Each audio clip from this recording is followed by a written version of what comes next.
لا إله إلا الله محمد رسول الله أنت الغفور يا الله أنت الغفار يا الله لا إله إلا الله محمد رسول الله.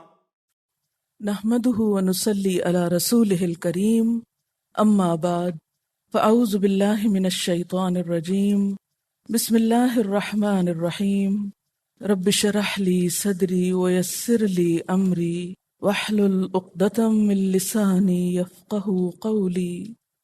فسیحوا فی الارض 4 اشہر، پس سیر و سیاحت کرو زمین میں 4 مہینے. لفظ سیاحت اسی سے نکلا ہے، سائحون پیچھے آپ پڑھ چکے ہیں. سیر و سیاحت کرو زمین میں 4 مہینے، چل پھر کر دیکھ لو، گھوم پھر لو، حق کو معلوم کر لو. وَاعْلَمُوا، اور جان لو، انکم غیر معجز اللہ، کہ بے شک تم اللہ کو عاجز نہ کر سکو گے، تم اللہ سے کہیں بھاگ کر نہیں جا سکتے.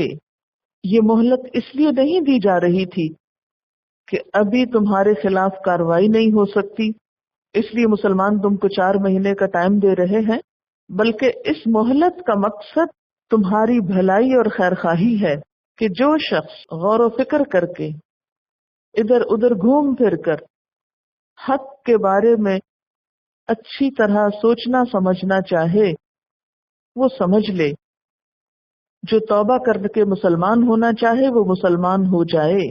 فسیحوا فی الارض 4 اشہر، 4 مہینے ہیں تمہارے پاس، اچھی طرح غور کر لو، اور غور کر کے مسلمان ہی ہونا. تمہیں پتہ ہونا چاہیے کہ تم کفر پر باقی رہ کر اللہ کا کچھ نقصان نہ کر سکو گے. وَأَنَّ اللَّهَ مُخْزِي الْكَافِرِينَ، اور بے شک اللہ کافروں کو رسوا کرنے والا ہے. یعنی اگر تم نے حقیقت کو پہچان کر قبول نہیں کیا تو نمبر 1 کہیں بھاگ نہ سکو گے، نمبر 2 رسوائی تمہارا مقدر ہوگی. یعنی ساتھ ہی نصیحت بھی کی جا رہی، مہلت بھی دی جا رہی ہے، اور پھر خبردار بھی کیا جا رہا ہے. وَأَذَانٌ مِّنَ اللَّهِ وَرَسُولِهِ. وَأَذَانٌ، اذان ایک تو ہماری آذان ہوتی ہے، تو یہ بھی اسی روٹ سے ہے. اذان کا مطلب ہے اعلان، اور یہاں مراد ہے سرکاری اعلان، منادی. اور اعلان ہے اللہ کی طرف سے اور اس کے رسول کی طرف سے. کس کے نام؟ الی الناس، تمام لوگوں کے نام. کب؟ یوم الحج الاکبر، حج اکبر کے دن. کیا؟ ان اللہ، کہ بے شک اللہ تعالی، بریء من المشرکین، بری ذمہ ہے مشرکوں سے، ورسولہ، اور اس کا رسول. فإن تبتم، پھر اگر تم توبہ کر لو، فہو خیر لکم، تو وہ بہتر ہے تمہارے ہی لیے. وإن تولیتم، اور اگر تم نے منہ موڑا، فاعلموا، تو جان لو، انکم غیر معجز اللہ، کہ بے شک تم اللہ کو عاجز نہیں کر سکتے، کہیں بھاگ کے نکل نہیں سکتے. وبشر الذین کفروا بعذاب علیم، اور خوشخبری دے دو، یہ تنزیہ کہا جا رہا ہے، خوشخبری سنا دو ان لوگوں کو جنہوں نے کفر کیا. کس چیز کی؟ بعذاب علیم، دردناک عذاب کی. اس کی وضاحت تو پہلے ہو چکی ہے کہ حج کا موقع اور حج اکبر کا دن، اور حج اکبر سے مراد 10 ذی الحج ہے. صحیحین بخاری اور مسلم اور دیگر احادیث کی کتب سے پتہ چلتا ہے کہ یوم حج اکبر سے مراد یوم النحر ہے، قربانی والا دن، جس دن ہم لوگ عید کرتے ہیں، 10 ذی الحج کا دن. اور اسی دن مینا میں اعلان برات سنایا گیا تھا. اور اس کو حج اکبر کیوں کہا گیا؟ اس لیے کہ حج کے سب سے زیادہ مناسک اس دن ادا کیے جاتے ہیں. کون کون سے مناسک اس دن ادا ہوتے ہیں؟ رمی، قربانی، حجامت، طواف زیارہ، یہ سب سے زیادہ مصروف ترین دن ہوتا ہے. تو اس دن کو یوم الحج الاکبر کہا گیا. عربوں کے ہاں عمرے کو حج اصغر کہا جاتا تھا، اور اس میں تو طواف اور سعی ہوتی، یعنی تھوڑی دیر میں سب کچھ ختم ہو جاتا ہے. حضرت علی رضی اللہ تعالیٰ عنہ کہتے ہیں کہ میں نے رسول اللہ صلی اللہ علیہ وسلم سے حج اکبر کے بارے میں پوچھا تو آپ نے فرمایا قربانی کا دن. یہ ہمارے ہاں جو رواج ہے کہ جمعے کے دن حج اکبر ہوتا ہے یا اکبری حج ہوتا ہے، تو یہ ہمارا اپنا ایک خیال ہے، قرآن و سنت سے اس کی کوئی دلیل ہمیں نہیں ملتی. اور چونکہ اس دن لوگوں کا ایک بہت بڑا اکٹھ ہوتا، تو جو بات اس دن کہی جاتی وہ سب تک پہنچ جاتی، اس لیے اس موقع پر یہ اعلان کیا گیا، یعنی اعلان برات. اور 4 مہینے کی مہلت دی گئی. 4 مہینے پھر کب سے کب تک بنے؟ 10 ذی الحج سے 10 ربیع الثانی تک. اور اس دن بتا دیا گیا کہ اب آئندہ کوئی بھی مشرک یہاں حج نہ کر سکے گا. پھر آئندہ سال کس نے حج کیا تھا؟ حضور صلی اللہ علیہ وسلم نے. اس حج کو حجۃ الوداع کہا جاتا ہے. اور یہ کب ہوا تھا؟ 10 ہجری. پھر آپ دیکھیں کہ انداز پر آپ غور فرمائیے، دوبارہ وہی بات ایک طرح سے دہرائی گئی، انکم غیر معجز اللہ، فَإِن تُبْتُمْ فَهُوَ خَيْرٌ لَكُمْ وَإِن تَوَلَّيْتُمْ فَاعْلَمُوا أَنَّكُمْ غَيْرُ مُعْجِزِ اللَّهِ. یعنی بار بار ایک طرح سے ہمدردی کی جا رہی ہے کہ تم اللہ کا مقابلہ نہیں کر سکتے، اس لیے جھک جاؤ. إِلَّا الَّذِينَ عَاهَدتُّم مِّنَ الْمُشْرِكِينَ، مگر وہ لوگ جن سے تم عہد کر چکے مشرکین میں سے، ثُمَّ لَمْ يَنْقُصُوكُمْ شَيْئًا، پھر انہوں نے کچھ بھی کمی نہ کی. کس چیز میں کمی نہ کی؟ عہد کے پورا کرنے میں، یعنی کوئی خیانت نہ کی. ان سے ابھی عہد باقی رہے گا. وَلَمْ يُظَاهِرُوا عَلَيْكُمْ أَحَدًا، اور نہیں پشت پناہی کی تمہارے خلاف کسی کی بھی، یعنی ایسے قبائل جن سے تمہارا معاہدہ ہوا اور وہ 4 مہینے سے زائد کا تھا، پھر انہوں نے کوئی خیانت بھی نہیں کی، تمہارے خلاف کسی کی مدد بھی نہیں کی، اس لیے ان کے ساتھ معاہدے کی مدت ختم ہونے تک معاہدہ باقی رہے گا. فَأَتِمُّوا إِلَيْهِمْ عَهْدَهُمْ إِلَى مُدَّتِهِمْ، تو پورا کرو ان کے ساتھ ان کے عہد کی مدت کو. ان اللہ یحب المتقین، بے شک اللہ تعالی متقین سے محبت کرتا ہے. فَإِذَا انْسَلَخَ الْأَشْهُرُ الْحُرُمُ، پھر جب گزر جائیں حرام مہینے، فَاقْتُلُوا الْمُشْرِكِينَ، تو قتل کرو مشرکوں کو، حَيْثُ وَجَدْتُمُوهُمْ، جہاں بھی تم پاؤ ان کو، یعنی خواہ وہ حرم میں ہی کیوں نہ ہو، کیونکہ اب مہلت ختم، سوچنے سمجھنے کا وقت گیا. اب جزیرت العرب کی مشرکین سے صفائی مقصود ہے. وَخُذُوهُمْ، اور ان کو پکڑ لو. پکڑ لو کا مطلب کیا ہے؟ قیدی بنا لو، گرفتار کر لو. وَاحْصُرُوهُمْ، اور ان کو گھیر لو. وَاقْعُدُوا لَهُمْ، اور ان کے لیے بیٹھو. کہاں؟ کل مرصد، ہر گھات پہ، یعنی اب ہر جگہ ان کا پیچھا کرو. 4 مہینے گزرنے کے بعد قتل کر سکتے ہو، جہاں بھی ملے، قیدی بنا سکتے ہو، گرفتار کر سکتے ہو، گھیر سکتے ہو، ہر جگہ گھات لگا کر ان کا محاصرہ کر سکتے ہو. یعنی صرف اس بات پر اکتفا نہیں ہوگا کہ کہیں وہ مل جائیں تو انہیں پکڑو، بلکہ کیا کرو، گھات لگا کر بھی پکڑو، حتیٰ کہ تمہاری اجازت کے بغیر ان کی کوئی نقل و حرکت نہ رہے۔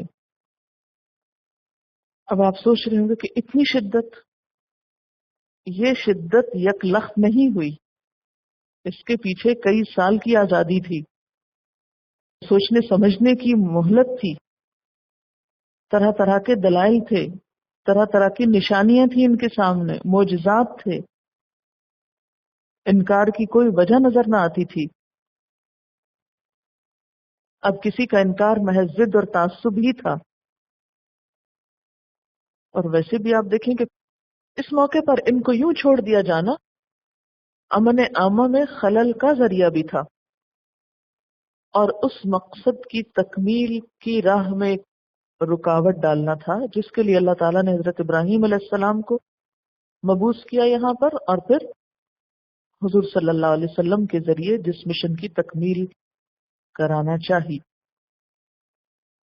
پھر بھی فرمایا فَإِن تَابُوا، پھر اگر وہ توبہ کر لیں، وَأَقَامُوا الصَّلَاةَ، اور نماز قائم کر لیں، وَآتَوُا الزَّكَاةَ، اور زکوٰۃ دے دیں، فَخَلُّوا سَبِيلَهُمْ، تو ان کا راستہ چھوڑ دو۔ یعنی اب بھی اگر وہ توبہ کریں، اور صرف زبانی توبہ نہیں ہوگی بلکہ نماز قائم کریں اور زکوٰۃ دیں، تو ان کا راستہ چھوڑ دو، پھر انہیں ملامت نہ کرو، ان پہ ہاتھ نہیں اٹھاؤ، ان کو مت پکڑو۔ ان اللہ غفور الرحیم، بے شک اللہ تعالیٰ غفور الرحیم ہے۔ اسی آیت کی بنا پر حضرت ابوبکر صدیق رضی اللہ تعالیٰ عنہ نے مانعین زکوٰۃ کے خلاف جنگ کی تھی، جنہوں نے زکوٰۃ دینے سے انکار کیا تھا۔ اسی کی بنا پر کوئی بھی ایسا شخص جو نماز کا انکار کرے، اس کا مسلمان ہونا ہی مشکوک ہو جاتا ہے۔ اس آیت سے یہ بات پتہ چلتی ہے کہ جو لوگ صرف کلمہ پڑھیں اور نماز نہ پڑھیں اور زکوٰۃ نہ دیں، ان کا ایمان مشکوک ہے۔ یہاں ایک چھوٹے سے فائدے کی بات اور بتانا چاہوں گی۔ جب بھی میں کہیں باہر جاتی ہوں تو ایک سوال بہت کثرت سے ہوتا ہے، اور وہ یہ کہ بہت سی مسلمان لڑکیاں نان مسلم لڑکوں کے ساتھ جب کسی افیئر میں مبتلا ہوتی ہیں تو پھر شادی کی جب نوبت آتی ہے تو مسلمان والدین عام طور پر ریفیوز کرتے ہیں۔ پھر ہوتا یہ کہ وہ لڑکے کلمہ پڑھ لیتے ہیں، پھر بھی یہ لوگ نہیں مانتے، تو بارہا مجھ سے پوچھا گیا کہ اگر کوئی لڑکا کلمہ پڑھ لے تو کیا اس سے شادی کر سکتے ہیں؟ تو اس موقع پر اسی آیت کو میں نے مد نظر رکھتے ہوئے جواب دیا کہ کسی بھی لڑکے کا صرف کلمہ پڑھ لینا کافی نہیں شادی کے لیے، جب تک وہ نماز نہ شروع کر دے اور مال کی زکوٰۃ نہ دینے لگے، کیونکہ یہاں بھی ان کے اسلام کے لیے یہ دو باتیں گواہی کے طور پر بیان کی گئی ہیں۔ اور اس میں ہم سب کے لیے ایک بہت بڑا سبق ہے کہ اگر ہم مسلمان ہیں اور نماز نہیں پڑھتے تو کیسے مسلمان ہیں؟ ہمارا یہ اسلام کتنا قابل قبول ہوگا؟ اللہ کے ہاں ایسے اسلام کی کیا وقت ہے؟ اسی لیے علماء کرام یہ کہتے ہیں کہ جو نماز نہ پڑھے اس کو تو مسلمانوں کے قبرستان میں بھی دفن نہ کرو، یہاں تک فتویٰ ہے۔ اگر اسلامی حکومت ہو تو ان لوگوں کو اڑایا جا سکتا ہے، کیونکہ اسلام کی بنیاد ڈھا دینا ہے نماز نہ پڑھنا۔ یہ بہت کامن ہو گیا ہے، اور یہ پیشن گوئی کی گئی تھی نا کہ سب سے پہلے جو انسٹیٹیوشن ڈھایا جائے گا وہ نماز کا ہوگا۔ فخلف من بعدهم خلف اضاعوا الصلاة واتبعوا الشهوات فسوف يلقون غیا۔ تو نماز کا معاملہ اتنا آسان نہیں، اتنا ہلکا نہیں، لیکن ظاہر ہے کہ جو غفلت ہمارے مسلمان معاشرے میں پائی جاتی ہے کہ بورن مسلم ہے لیکن نماز کی پرواہ نہیں، تو اس کے لیے ہم سب کو فکر مند ہونا چاہیے۔ لیکن اس فکر کا مطلب یہ نہیں کہ ہم صرف لوگوں کو زبان سے کہتے رہے نماز پڑھو نماز پڑھو۔ اس کے لیے ہمیں کچھ سنجیدہ قسم کے اقدامات کرنے ہوں گے کہ لوگ اس فریضے کی ادائیگی کی طرف توجہ دیں۔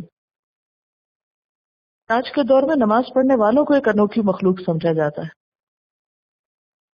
منافق بھی اس دور میں حالانکہ مسلمان نہیں ہوتے تھے لیکن مسلمان ظاہر کرنے کے لیے نماز بھی پڑھتے تھے اور صدقات وغیرہ بھی دیتے تھے. ان اللہ غفور الرحیم، بے شک اللہ غفور الرحیم ہے. لیکن ہم نے اللہ کو غفور الرحیم مان رکھا ہے کب؟ نماز نہ پڑھنے کے وقت.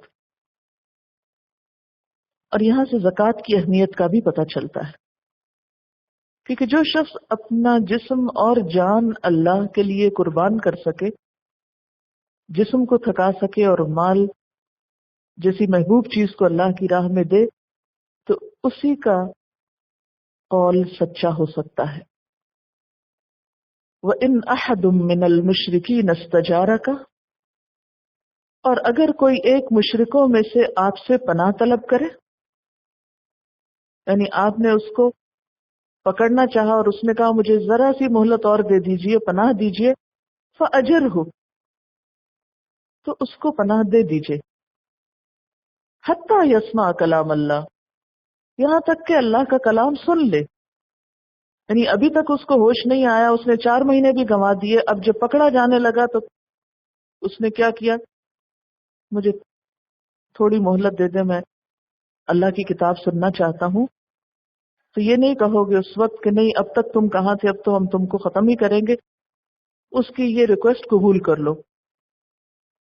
ثم ابلغہ مأمنہ، پھر پہنچاؤ اس کو اس کی امان کی جگہ، جائے امان میں. ذالک بأنہم قوم لا یعلمون، یہ اس وجہ سے کہ وہ ایسی قوم ہے جو علم نہیں رکھتے. اس سے بڑی اہم بات پتہ چل رہی ہے کہ مثلاً ہمارے معاشرے میں بھی جو لوگ نماز نہیں پڑھتے، عموماً وہ نماز نہ پڑھنے کے انجام بد سے لا علم ہے، خبر نہیں. انہیں پتہ تو ہے کہ پڑھنی چاہیے لیکن اہمیت کا اندازہ نہیں. تو ایسے لوگوں پر کوئی فتویٰ جاری کرنے سے پہلے، کوئی سزا دینے سے پہلے کیا کیا جائے گا؟ ان تک اللہ کی بات پہنچائی جائے گی. اور یہاں مشرکین کے پناہ لینے کی بات ہو رہی ہے، امان کی. اور امان دراصل کیا ہوتا ہے؟ ایک طرح کا عہد ہوتا ہے. کیا عہد؟ ایک طرح سے وعدہ ہوتا ہے جو پناہ لینے والے کے ساتھ کیا جاتا ہے کہ تمہاری جان اور مال ہم سے محفوظ ہے، ہم تمہیں کچھ نہیں کہیں گے. اور پھر اس سے بھی بڑھ کر نہ صرف یہ کہ اہل ایمان مردوں سے یہ کہا جا رہا ہے، بلکہ پناہ کا حق یا امان دینے کا حق اسلام نے عورت کو بھی دیا ہے. فتح مکہ کے موقع پر ام ہانی حضور صلی اللہ علیہ وسلم کے پاس گئیں. اس وقت آپ غسل فرما رہے تھے. آپ نے پوچھا کون ہے؟ ام ہانی کہنے لگی میں ام ہانی ہوں. پھر ام ہانی نے عرض کیا اے اللہ کے رسول صلی اللہ علیہ وسلم، میری ماں کے بیٹے علی کہتے ہیں کہ وہ حبیرہ، ام ہانی کے خامند کا نام حبیرہ ہے، کہ حبیرہ کے بیٹے کو قتل کریں گے جبکہ میں اسے پناہ دے چکی ہوں. آپ نے فرمایا ام ہانی، جس کو تم نے پناہ دی ہم نے بھی اس کو پناہ دی. اب یہاں پر آپ سوچ رہے ہوں گے کہ حضور صلی اللہ علیہ وسلم غسل کر رہے ہیں اور اس میں یہ بات کر رہے ہیں. تو اب آپ خود سوچیں کہ جب کسی انسان کی زندگی کا معاملہ ہو تو ایسے موقع پر ایک ایمرجنسی کی کیفیت میں بات کی جا سکتی ہے. یہ میں اس لیے وضاحت مزید کر رہی ہوں کہ شاید آپ کے ذہن میں پریشانی ہو کہ حضور صلی اللہ علیہ وسلم نے تو ہم کو منع کیا ہے کہ واش روم میں باتیں نہ کی جائیں، اور آپ خود جو ہیں وہ نہانے کے دوران بات کر رہے ہیں، تو ایسا کیوں؟ کہ یہ معاملے کی نوعیت فرق ہے. کیونکہ ام ہانی نے پناہ دی تھی ایک مشرک کو، تو اس پر حضرت علی رضی اللہ تعالیٰ عنہ اس کو قتل کرنا چاہتے تھے. تو وہ فوراً آئی حضور کے پاس کہ پناہ کی اجازت تو ہے، تو اگر میں نے پناہ دی ہے تو کیا وہ قابل قبول نہیں؟ تو آپ نے فرمایا ام ہانی، جس کو تم نے پناہ دی اس کو ہم نے بھی پناہ دی. گویا عورت بھی پناہ دے سکتی ہے. یہ مسلمانوں کے ایفائے عہد کی جو مثال ہے، اور خاص طور پر ایسے موقع پر جبکہ دشمن کا معاملہ ہو، یہ بہت بے مثال قسم کا کردار مسلمانوں کا ابھر کر سامنے آتا ہے. اور بعض اوقات غیر مسلم نے اس سے ناجائز فائدہ بھی اٹھایا ہے عین اس وقت جب کہ مسلمان ان پر قابض ہونے لگتے تو وہ کیا کرتے؟ امان طلب کر لیتے اور پھر بعد میں بازو کا دھوکہ بھی دے جاتے. تو ایسے میں دھوکہ کھا لینا ہلکا ہے بنسبت اس کے کہ ایک شخص جس کے دل میں اسلام کو جاننے کی تڑپ آخری وقت میں پیدا ہوئی، اس کی اس تڑپ کو اگنور کر کے اس کو قتل کرنا.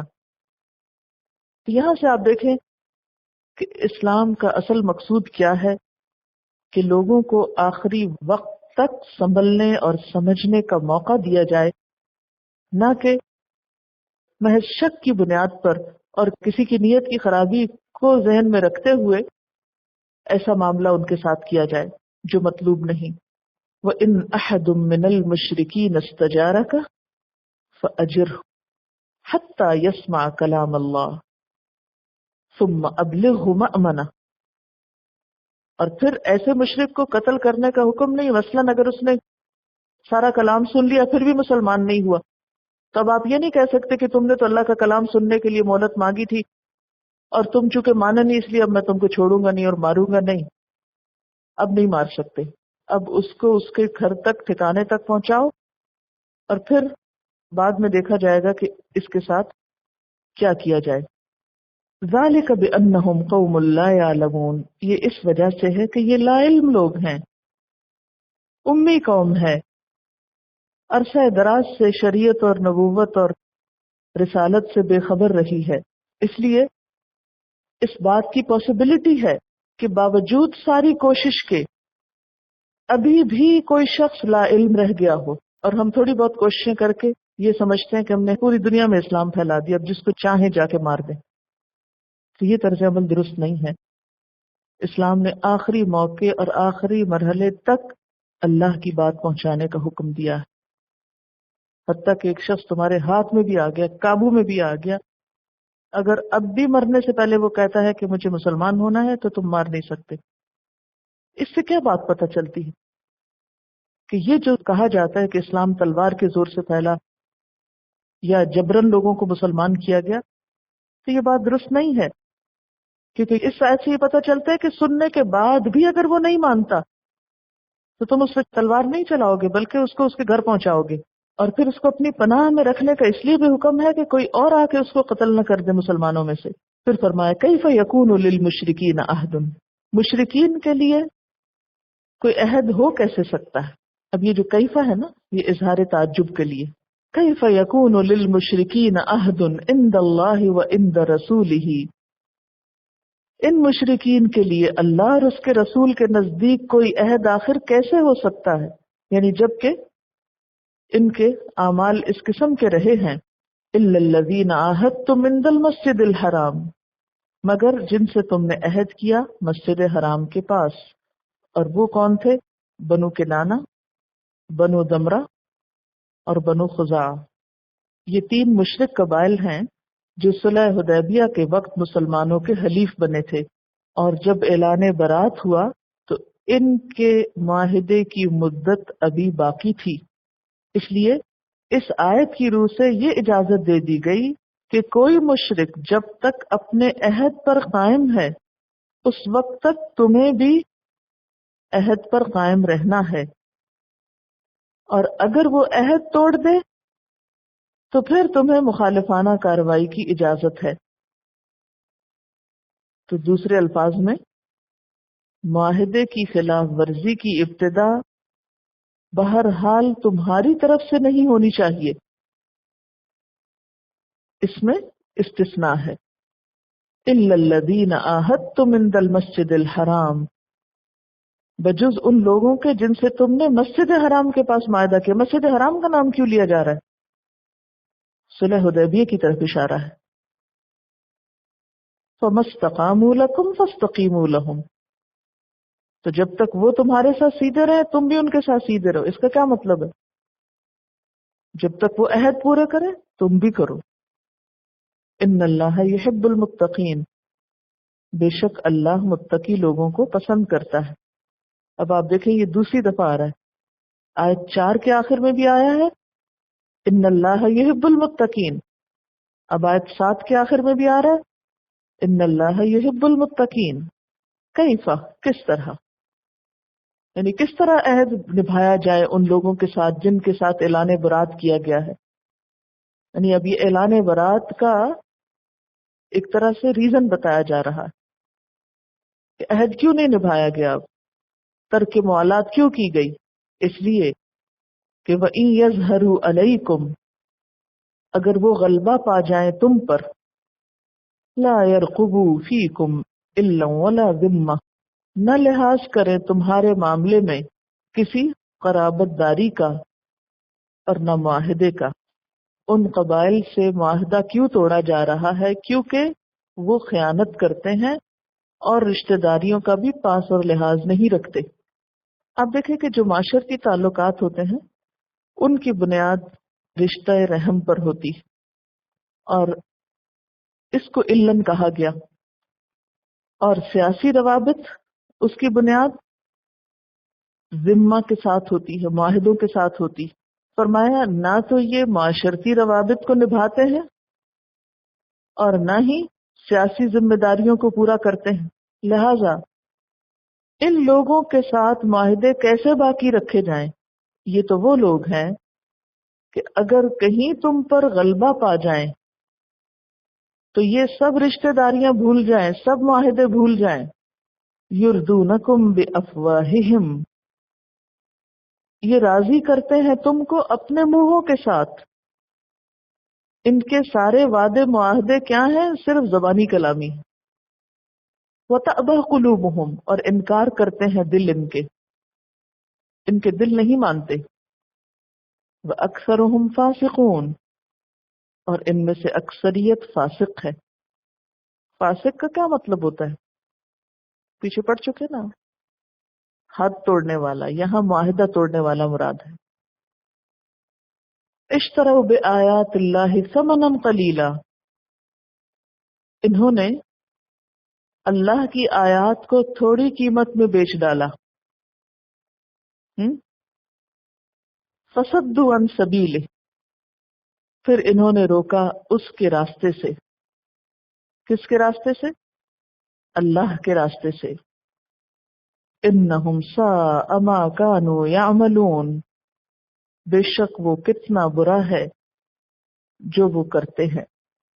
کیونکہ ان عہد توڑنے والوں میں یہود بھی تھے، اس لیے انڈائریکٹلی ان کو بھی سنایا جا رہا ہے کہ ان میں سے کچھ تو وہ لوگ ہیں جو اللہ کی آیتیں بھی بیچتے ہیں. اور یہ کن کا کام تھا؟ اہل کتاب کا تھا. انہوں نے کون سا معاہدہ توڑا تھا؟ کس میں خیانت کی تھی؟ میثاق مدینہ میں. اور اللہ کے راستے سے کیسے روکتے تھے؟ حضور صلی اللہ علیہ وسلم کی نبوت کو پہچاننے کے باوجود اس کا انکار کر کے. وَلَا تَكُونُوا أَوَّلَ كَافِرٍ بِهِ، کیونکہ جب یہ اہل کتاب ہوتے ہوئے انکار کر دیتے تو لوگ کہتے تھے کہ کتاب پڑھنے والے اتنے بڑے بڑے علماء آپ کو نہیں مان رہے تو سچ ہی کہتے ہوں گے. اور اس طرح باقی اہل عرب جو تھے وہ اسلام لانے سے رک جاتے تھے. انہم ساء ما کانوا یعملون، بے شک وہ کتنا برا ہے جو وہ کر رہے ہیں. کیا؟ یعنی اللہ کے راستے سے روکنا. پھر وہی وجوہات دوبارہ دہرائی جا رہی ہیں. لا یرقبون فی مؤمن الا ولا ذمہ، کسی مومن کے معاملے میں وہ کسی رشتہ داری اور معاہدے کا پاس نہیں کرتے، کوئی لحاظ نہیں رکھتے. وَأُولَئِكَ هُمُ الْمُعْتَدُونَ، اور یہی لوگ زیادتی کرنے والے ہیں. یعنی ہمیشہ زیادتی انہی کی طرف سے ہوتی. فَإِن تَابُوا، پھر اگر یہ بھی توبہ کر لیں، وَأَقَامُوا الصَّلَاةَ، اور نماز قائم کر لیں، وَآتَوُا الزَّكَاةَ، اور زکوٰۃ دے دیں، فَإِخْوَانُكُمْ فِي الدِّينِ، تو بھائی ہیں تمہارے دین میں. یہاں بھی آپ دیکھیں کہ توبہ کے ساتھ دو چیزوں کی شرط ہے. کیا؟ نماز کا قیام اور زکوٰۃ کی ادائیگی. حضرت عبداللہ بن مسعود کہتے ہیں کہ جس نے زکوٰۃ نہیں دی اس کی نماز بھی نہیں. اور اگر کوئی شخص نماز اور زکوٰۃ دونوں ادا نہ کرتا ہو تو ایسا شخص پھر دلی محبت کے لائق نہیں، خواہ وہ اسلام کا دعویٰ ہی کیوں نہ کرتا ہو۔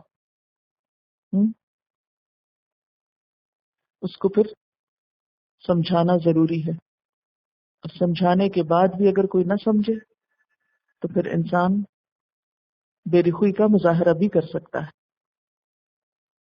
وَنُفَصِّلُ الْآيَاتِ لِقَوْمٍ يَعْلَمُونَ، اور ہم کھول کھول کے بیان کرتے ہیں آیات ایسے لوگوں کے لیے جو علم رکھتے ہوں، جاننے والوں کے لیے ہم اپنے احکامات واضح کر رہے ہیں۔ وآخر دعوانا ان الحمد للہ رب العالمین۔